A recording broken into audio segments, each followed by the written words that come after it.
Take a deep breath. Vikes hold on in a nail-biter versus the Jets. Final score in London, 23-17. Breaking it all down next on the Locked On Vikings postcast.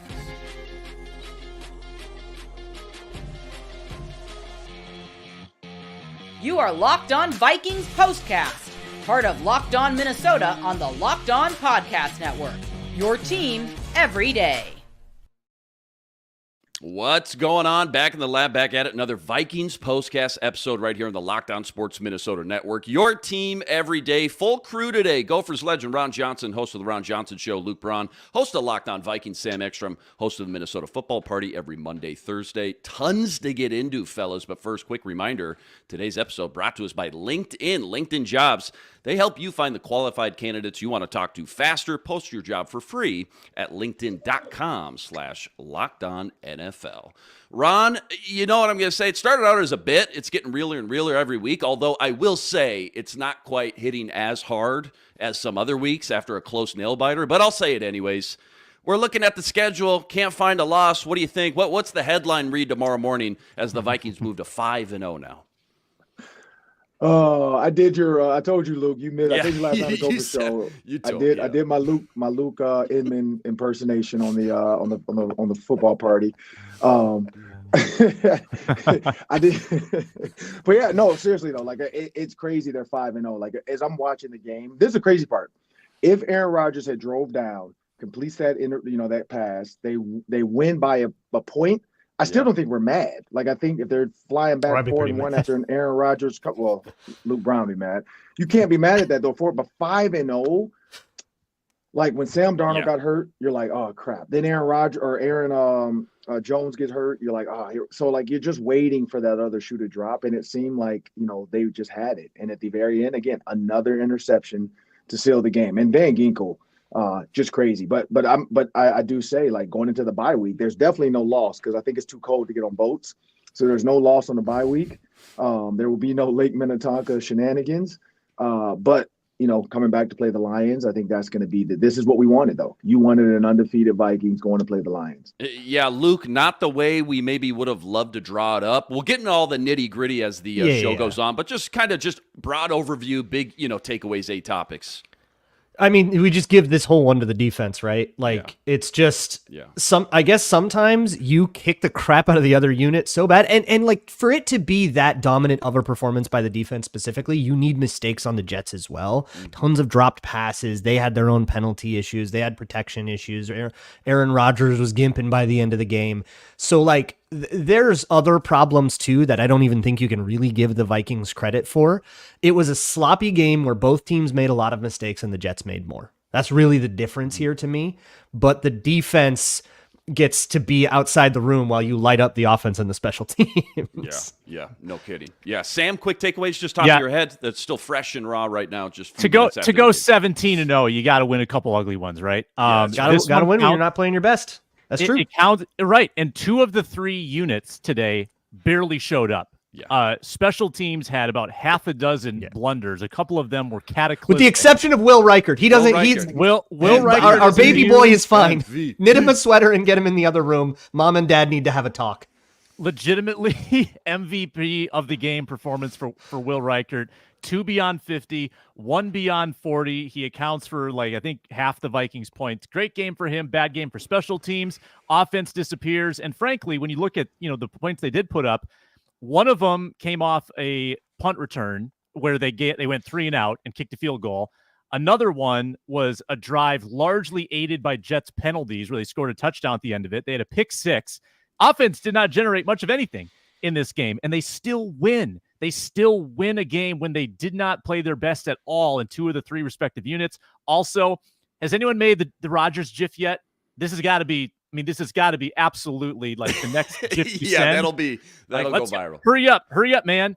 Send the Rodgers GIF. That's my big takeaway. Yeah, 100%. I'm with you, though, Sam. Like, they're not all going to look pretty. It's the NFL. You got professionals on both sides of the ball going at it. And I know there's plenty to pick on, not only today in this show, but all week long on the football party. But good teams just find a way to get it done in this league. And even though that was a heart stopper, there's still a lot of, like, fun stats in here that make you think this team is still playing like one of the best teams in the league. The amount of time they've been trailing, we bring it up every week, through 5 games now, still 3.5 minutes. That's 300 minutes of football, if my math's right. So that's just over 1% of their season they've trailed in a game. That's insane. They've outscored their opponents, 38-0, in the first quarter. So they're building these big leads. They're finding ways to hold on to these close games. You're right, though. Sam Darnold, the offense, the turnovers, got a lot to clean up, but by and large, I think they've checked off. Just a lot of questions we had heading into the year. They passed a couple great litmus tests around the way, the Texans, the San Fran game, and all that. And because of the way they're winning, I think, the fashion that they're playing in just by and large, just big picture I'm talking, in all 3 phases, they do deserve, I think, to be talked about as one of the best teams in the NFL. The next topic has got to be, we got to hone in on these offensive struggles. Tale of 2 halves, really, right? It looked like a Super Bowl contending team. Honestly, not really. Half. They got one short field. That was their only touchdown. Yeah. Offense couldn't move the ball. They couldn't move the ball. Yeah. And I think part of it... Up 17-0 was my point, yeah. Yeah, there was 17-0 because of a pick 6 and a short field, and then one field goal drive on the opening drive. That was it. They had one field goal, or they had 2 field goal drives in the second half, and that was it. When did Aaron Jones actually go out of the game? Was that second quarter? Late first half, yeah. And that really got him. Like, that was it. The run game couldn't get there. You could see, like, you can visualize the difference between how Ty Chandler hits that hole and how Aaron Jones hits that hole. And I want to give Ty Chandler a little bit of grace because it was very clear that the surface was different after Aaron Jones went down. And so it was hard for him to like really burst and accelerate the same way. But even before that, there was a huge difference. But also, I just can't quite fathom why Kevin O'Connell is so insistent on this kill shot. This is what's killing me about this game. Like, I don't need you to like super turtle and run pass punt. That's not what I'm asking for. And honestly, the run game wasn't working. But I feel like there was a place for more quick game, more, easy throws, nice and clean opportunities, slants, that kind of stuff, to just get a nice, easy, conservative 4 yards when you see off coverage and try to be opportunistic that way. But it felt like every single play, and Darnold did some of this too. He checked into some of these shot plays, but every single play felt like they were going for the kill. And they missed 20 of them, and suddenly the Jets were back in range, and then you had that one drive at the end where they finally hit the dagger over the middle to Jefferson, and then another one, and then they could kick that last Will Reichard field goal. But like, that aggression, I think, got the better of them in this one. It was a lot of first and 10, second and 10, third and 10 punt. That's no better than run pass punt. It's the same thing.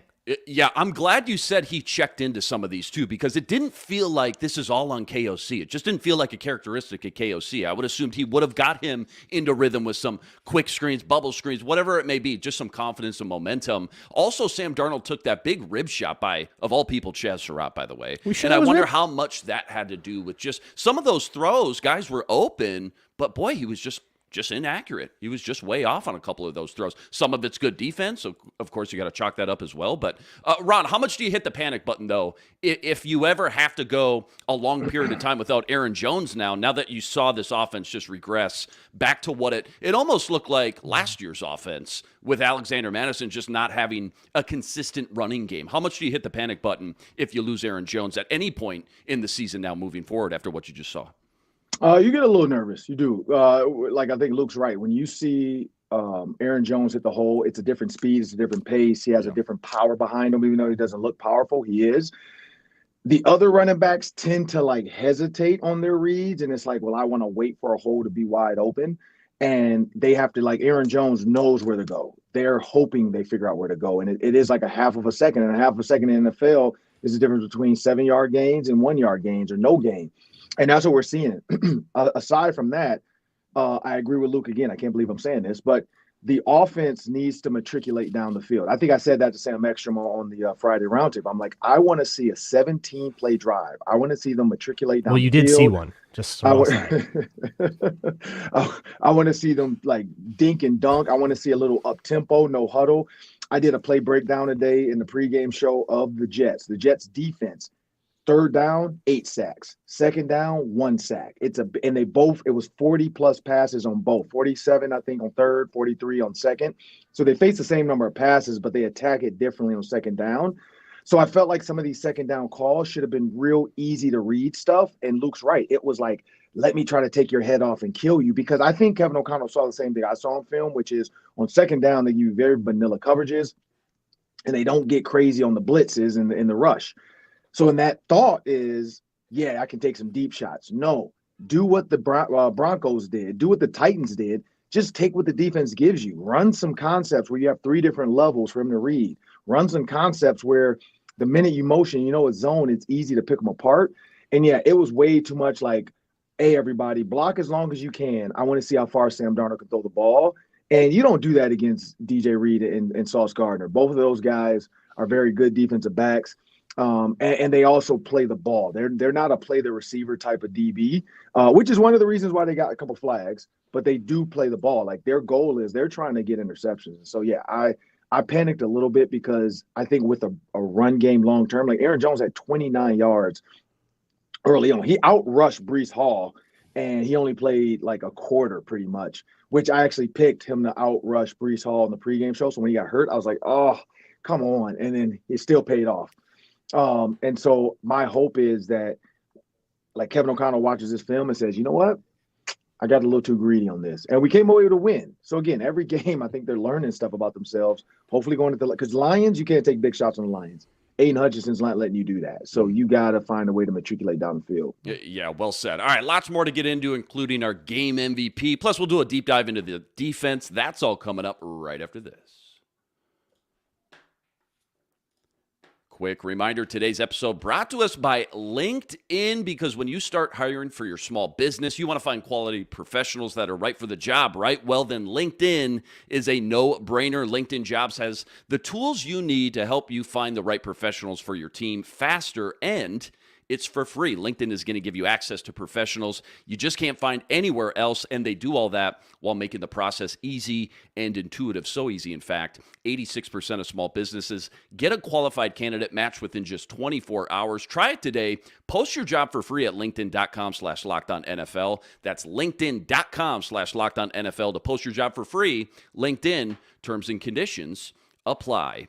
Today's episode also brought to us by BetterHelp, because when your schedule is packed with big work projects and more, it's easy to let your priorities slip, even when we know what makes us happy. But when you feel like you have no time for yourself, non-negotiables like therapy, they're more important than ever. If you've been thinking about starting therapy, it's time to give BetterHelp a try. Entirely online and designed to be convenient, flexible, and suited for your schedule. All you got to do, fill out a brief questionnaire, get matched up with a licensed therapist, and you can switch therapists at any time for no additional charge. Never skip therapy day with BetterHelp. Go visit BetterHelp.com/LockedOn today to get 10% off your first month. That's BetterHelp, HELP.com/LockedOn.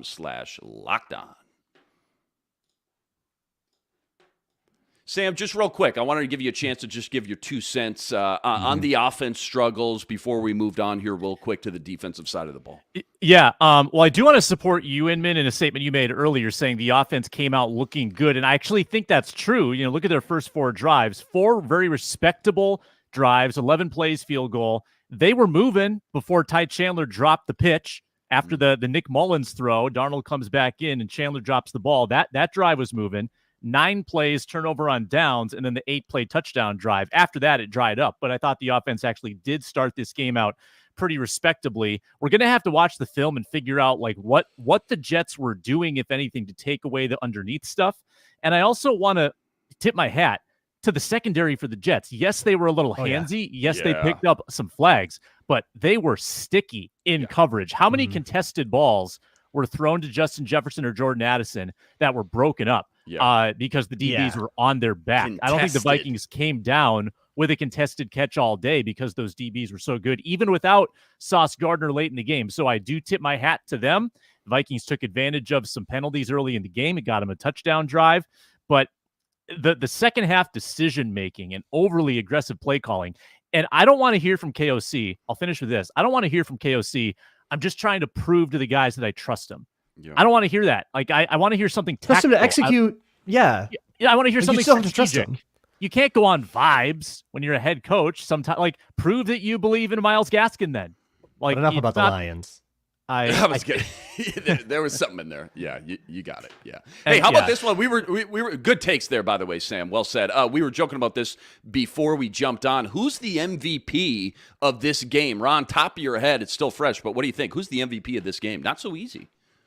The referee that kept throwing the flags when Justin Jefferson was getting grabbed. He's my MVP. No.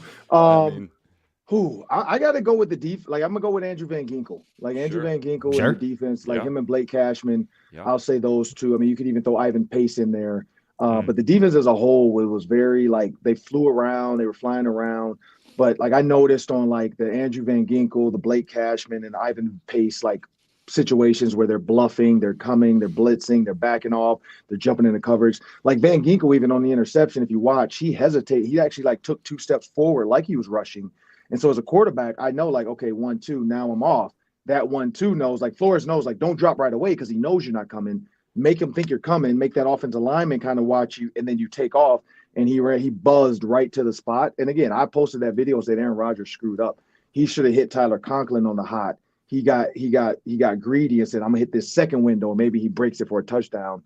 Everybody was ready for the second window. Like, nobody worried about Tyler Conklin. So, and I don't know, maybe Tyler Conklin, like the catcher for the Twins, whispered to the guys, like, hey, I'm not the hot route right now, guys. It's going behind me. So I don't know, but if you look at Cam Bynum, even he didn't even honor Tyler Conklin running across his face. So it was very like, did Aaron Rodgers stare down the slot guy, the second guy, or did they both just know, like, on film, Rodgers is known to go to that second window and negate the first because he assumes we're all jumping on the first hot route. So I don't know, but I got to give it to those 3 linebackers. I wanna go back to this MVP talk, but you just made me think of something. I want to go back to the Van Ginkel pick 6. Think about the swing.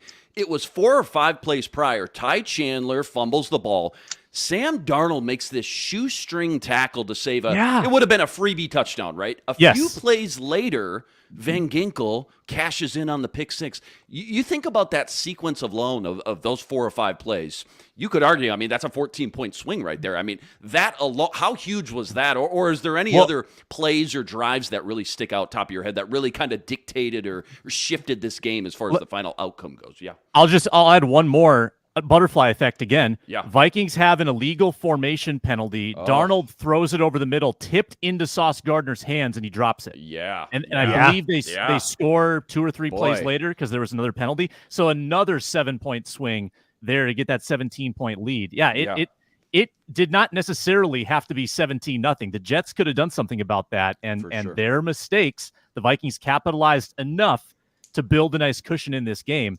But great shout out, Luke, on the Sam Darnold tackle on, was it Green? I don't know Sherwood. who it was. Yeah, I'm not sure. Sherwood, maybe? Yeah, maybe. Yeah, really important play in the game. I said when he picked it up, I said, touchdown Jets. Yeah. I said, I'm gonna. Yeah, no, well said. I'm gonna go back to this MVP talk. I'm gonna go Will Reichert, because not only did he hit a 52 and a 54, but think about if this game is only a 3-point on a dance floor game. too, on a slip and slide floor. Yeah, on the slip and slide. Talk about I had flashbacks of the double doink going on. Like, this does not look fun to kick in these conditions. But think about the game flow if they're only up 3. I mean, they were down to the Minnesota 26-yard line. I mean, that's a tie game if he misses a 52 or a 54. Which, I mean, who's kidding who? Anything can happen, especially in those conditions. So I'll go Will Reichert. Luke, what do you think for a game MVP? I kind of like Ron's answer. I feel like the best offense the Vikings had was pass interference penalties because those corners were just clamps, man. And it was just a matter of if they got too handsy or not, but like you just couldn't get separation, which is an incredible accomplishment for those guys. And I kind of think they're the only team in the league that can do it, which is part of the reason that I'm like not as worried moving forward. Like, if you have Sauce Gardner and DJ Reed, but we ain't seeing that again. So my MVP is probably going to be the corner on the other side. I got to give it to Gilmore. Game-ending pick. A couple of really clutch plays in the flat.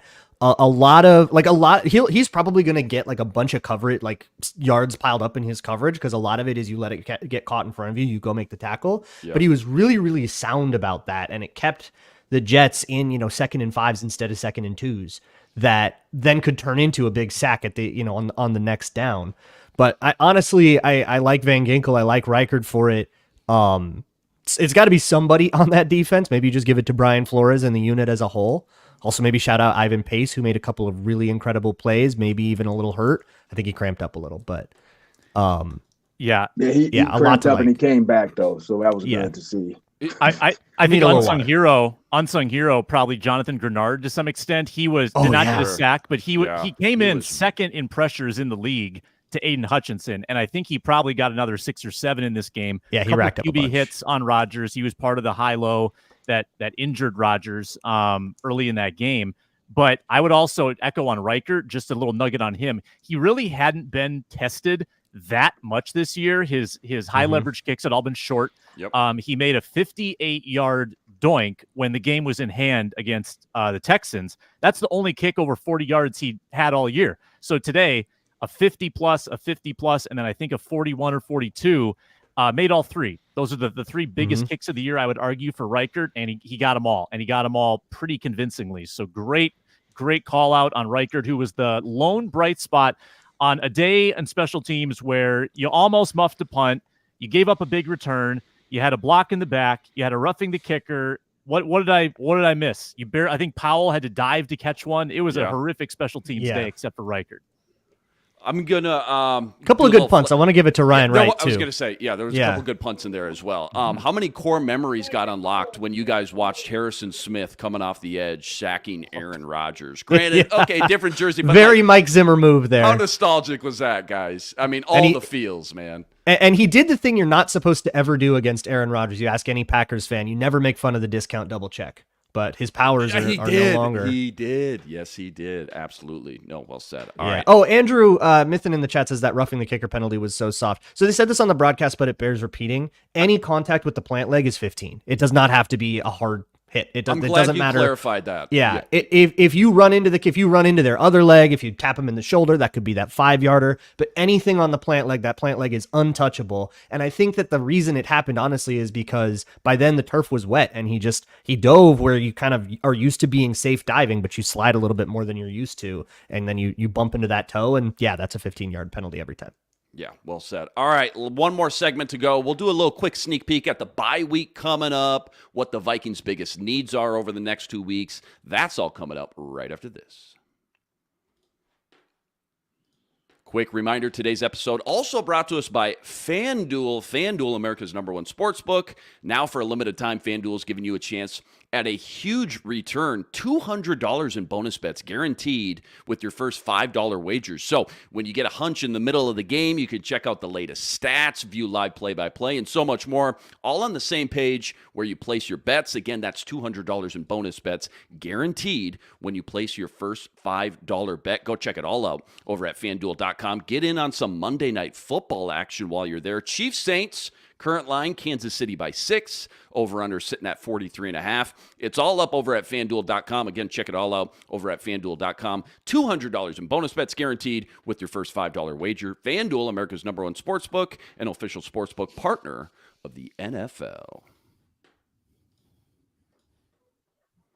By the way, full deep dive into every nook and cranny of this thing tomorrow on the Minnesota Football Party with our guy Arif Hassan. I don't know if he's hopping on the jet and flying back right after this game, if he's still going to be in London for tomorrow's show, but nonetheless, can't wait to check that out. Make sure you make sure you subscribe, keep up with all the action. That's every Monday and every Thursday. So, bye week work. A lot of people don't like the early bye.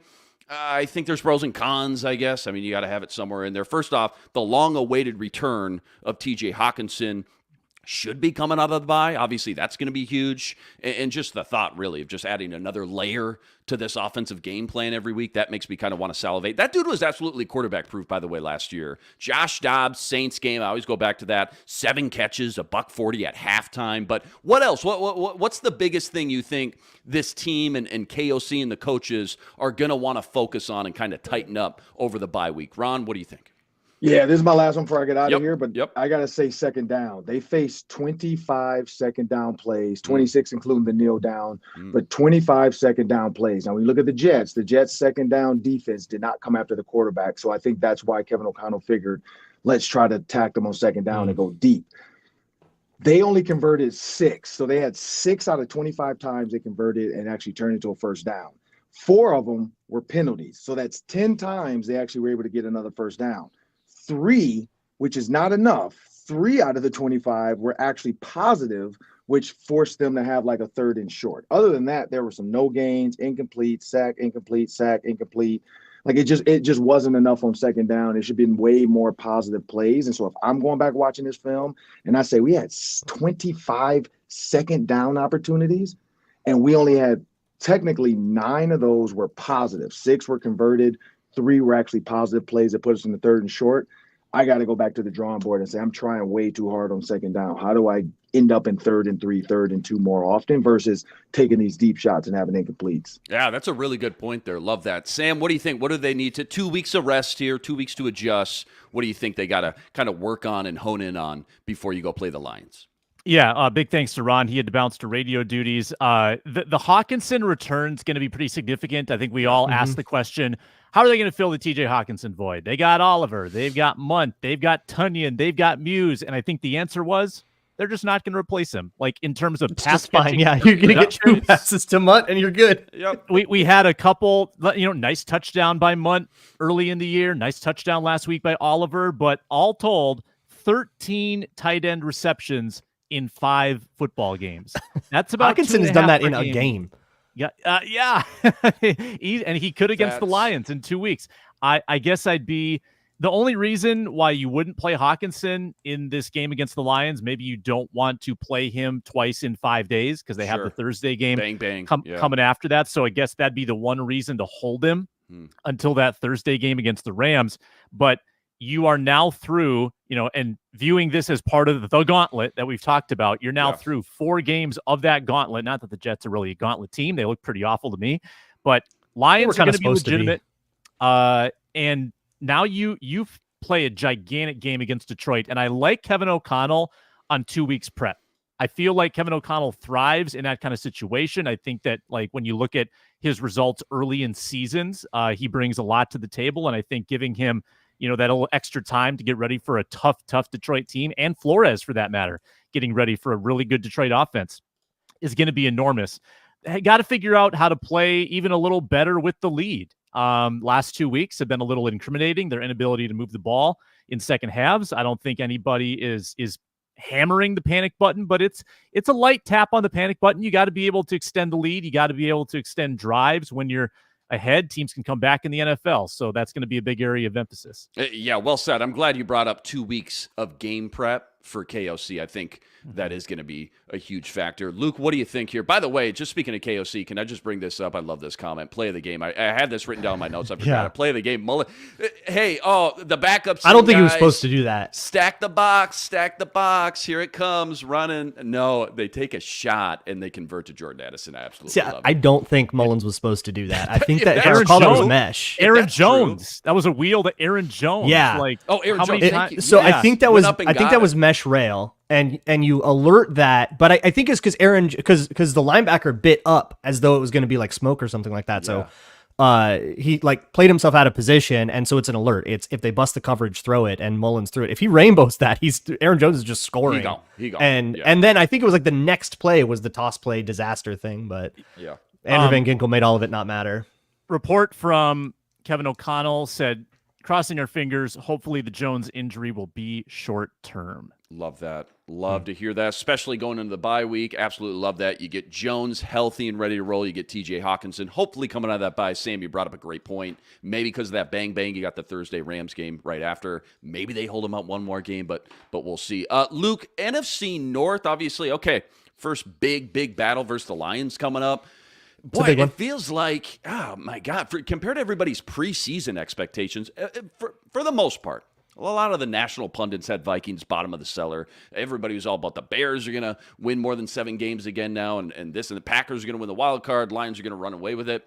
Just through 5 weeks here, Lions are on the bye this week. Vikings moved to 5-0. Just through 5 weeks, how do you assess this NFC North and just kind of everything that's transpired from week 1 to week 5 so far?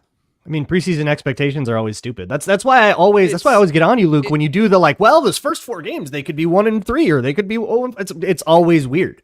You know, the 49ers aren't the team we thought they were. The Jets are certainly not the team we thought they were. The Bucks are better than we thought they were. The Vikings are way better than we thought they were. Yeah. It's, games start 0-0 for a reason. But as we're sitting right now, I mean, this is a big one that the Viking or the Packers are playing later today with the Rams. This is a big one for them because they're going through a weird moment with Romeo Dobbs, and I don't know if they can afford to fall to 2-3. Like, this is a big one against the Rams for them, and I think the Bears are still just sort of trying to get their feet under them. So I right now it's like it was for the last couple of years, a race between the Lions and Vikings, with the Packers sort of, maybe nosing their way in there, but it's a race between the Lions and Vikings. So yeah, that week 7 matchup is going to be absolutely huge. And I think these teams are starting to get to know each other enough. The Dan Campbell Lions are not a novelty to the Vikings anymore. We played them 6 times. That it starts to be that kind of thing where it doesn't matter how good each team is. That it's going to be a tight one no matter. It comes down to 3 plays every time. Yeah, which way it's like those Steelers Ravens. Like the Ravens could be in a 5-win season and they'd still just give them a run. Like that's it's going to be that kind of thing. That's how these divisional games work. Yeah, 100%. Lions play at Dallas next week, coming off their bye, so they could be 3-2. That'll be a tough game for them. For sure. If they win though, 4-1 going against 5-0. And I will say too, sneaky concern about the Vikings, and some people are pointing it out in the chat, is the confidence in Sam Darnold now waning a little bit. I think the last 6 quarters of football, maybe we're not giving him $40 million anymore. At least we don't have to talk about that all bye week. It's never gonna happen. That's why I'm wearing my McCarthy. I'm wearing my McCarthy on this one. I can't wait to watch Good day for JJ McCarthy. Those MVP odds drop this week now after this. Hey, now's the time to pounce. Buy the dip. Yeah, buy low. Buy the dip on FanDuel. Buy the dip on Yeah, Sam. I mean, let's just say Aaron Jones is out too. Let's just say that. Are you hitting the panic button on Sam Darnold? Like before we get out of here, last one. Like, does your confidence waver at all with Sam Darnold after this game, after what you just watched, especially that second half specifically? And this is not exclusively a Sam Darnold problem, and he's going to get charged with the fumble today, and he shouldn't. Yeah. But Sam Darnold turning the ball over and the Vikings as a team turning the ball over, it's happening too frequently. You've got 4 out of 5 games now with multiple turnovers. A number of them are preventable. The interception today by Darnold was pretty rough on a day when I thought he was pretty, I don't know if he was seeing ghosts. I hate to even use the word, but it felt like he was chucking the ball downfield to no one in particular at times. He wasn't anticipating his receivers' routes at all. And I think they're if you're looking at NFC North quarterback power rankings right now, Goff's probably number 1, Darnold probably down to number 2, and then you got Love and then Williams.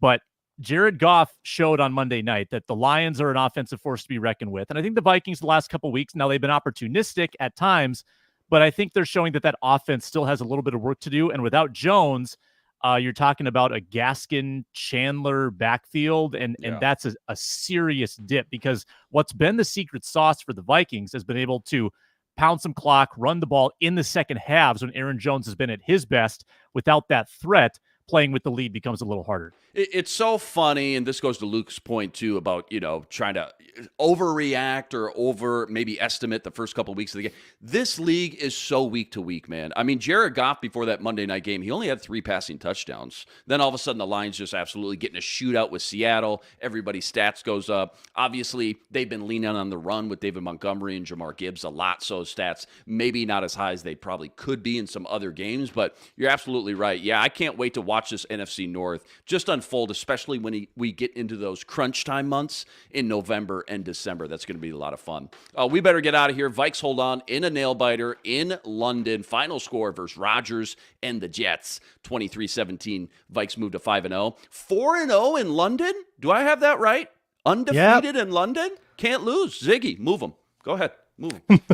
Can't find a loss, guys. Can't find a loss. Bye week next week. Can't find it. Last chance to get some yard work done next week on the bye week. Hey, huge shout out to all the everydayers out there that always make us your first listen. Go check out all of Ron's work every Tuesday on the Ron Johnson Show. Luke's always killing it every day over at Locked On Vikings, plus Sam Ekstrom, our guy, hosting all of us on the Minnesota Football Party. That's every Monday and every Thursday. Should be another fantastic episode tomorrow with Arifas on as well. Make sure you like this video, subscribe to the channel if you haven't already. We'll see you in 2 weeks for Vikes Lions, but until then, signing out.